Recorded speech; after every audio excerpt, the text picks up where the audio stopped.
Pozdrav svima ljudi, danas snimamo malo drugačiji klip, kao što ste primetili iz naslova klipa.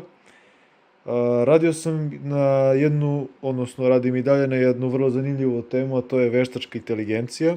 Našao sam jednu vrlo dobru skript odrađenu za igricu gde kompjuter sam uči da igra.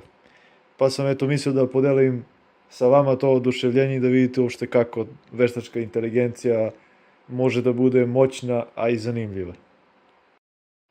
U slučaju da vam se svidi ovakav klip, slobodno pišite u komentarima, pa ja ću planirati da snimimo onda još neke tako zanimljive klipove vezano za kompjutere. A ovo trenutno što vidite na ekranu, to je čisto radi izgleda, dok dam neki uvod, a trenutno sam u bunkeru, istureno odeljenje, tako da ovde malo jeste ladno, ali okej. U svakom slučaju, evo vidite kako ja to kucam nogom, ja i to popkama najnovije vrste, automatski kucam i pišem ovamo kod za veštačku inteligenciju. Evo vidite, to je taj profesionalizam, to je to. Čekaj, moram da dodam i drugu. Wow.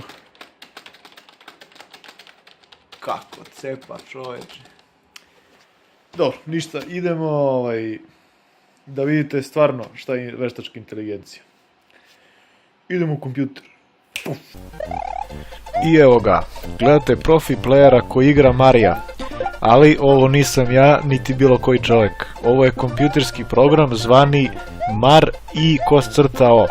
Na početku ovaj program nije znao apsolutno ništa o igranju ove igrice, čak nije znao ni u kom smeru treba da se kreće da bi završio level, ali sve ovo je naučio zahvaljujući procesu koji se zove neuronska evolucija. U nastavku klipa pokazat ću vam kako je program naučio da igra igricu, kako mozak izgleda i kako je sve bazirano na biološkoj evoluciji. A dotle, pogledajte kako je prešao ceo level.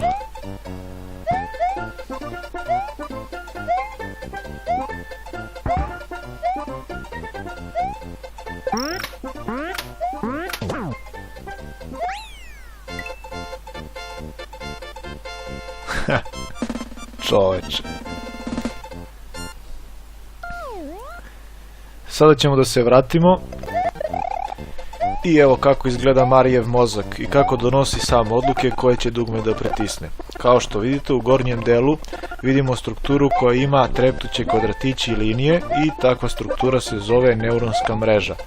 To je prikaz matematičkog modela koji mozak koristi. Naravno, takav model je vrlo komplikovane stvari može da izvršava. Sa dovoljno kompjuterske snage, neuronska mreža može da simulira ljudski mozak, mada to još nije napravljeno, ali svakako je moguće. Na levoj strani imamo takozvani input, odnosno šta u stvari program vidi. To je vrlo uprošćeni izgled samog levela. Beli kvadratići su podloga, a crni neprijatelji ili pokretni objekti. Na desnoj strani imamo output, to jest kontrole kretanja Marija u igrici koje program može da koristi. A u sredini, kao što sam malo pre rekao, ove linije i kvadratići čine neuronsku mrežu.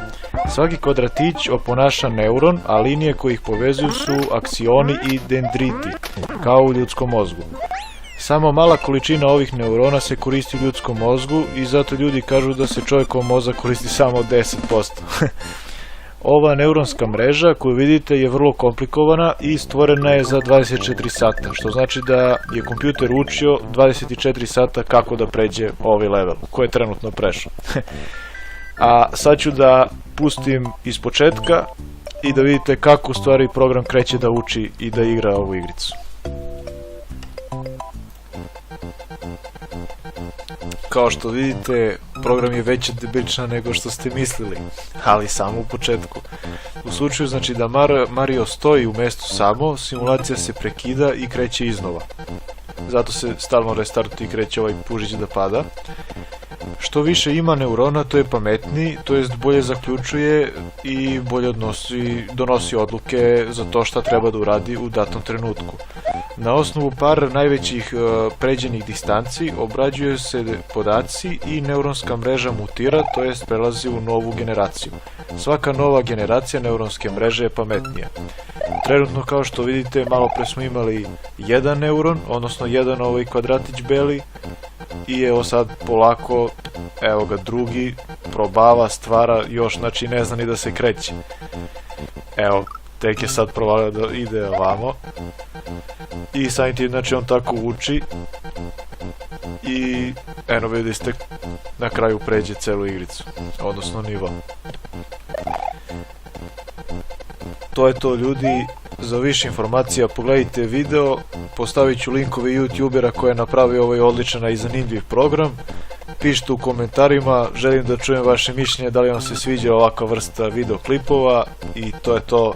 Vidimo se u sljedećeg klipa. Pozdrav!